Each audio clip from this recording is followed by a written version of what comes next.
चला तर घरी आपण लोणी बनवूया, म्हणजे तूप.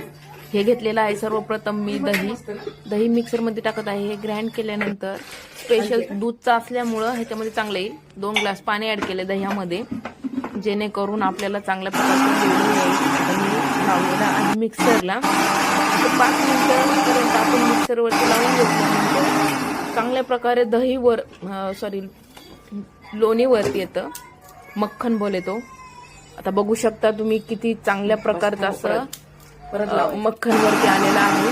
परत मी एकदा थोडंसं पाणी ऍड केलेलं आहे आणि ग्राइंड केलेलं आहे. आता बघा तुम्ही, हे मी थोडंसं पाणी घेतलंय बाउलमध्ये, कारण की जे आपलं मक्खन असतं ना ते खाली चिपकायला नाही पाहिजे, म्हणून थोडं पाणी ऍड केलं, म्हणजे ते मक्खन ते वरती असं दिसणार तुम्हाला. हे बघू शकता पूर्ण त्याचं ढक्कन आहे ते भरलेलं आहे. आता मी काढायला सुरुवात करत आहे. हे बघा साईडनं पण खूप असं मक्खन आलेलं आहे. हे बघा, हे आहे प्युअर नॅचरली घरचं मक्खन, म्हणजे लोणी. जे बाहेरचं आपण खातो ते एकदम घरीच दही बनवून मी असं मक्खन तयार केलेलं आहे.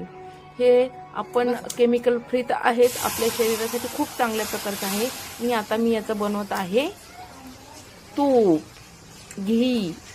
हे घरचं असल्यामुळे ह्याचा तो स्मेल खूपच छान स्मेल येते. आणि हे बघू शकता कसं माझं तूप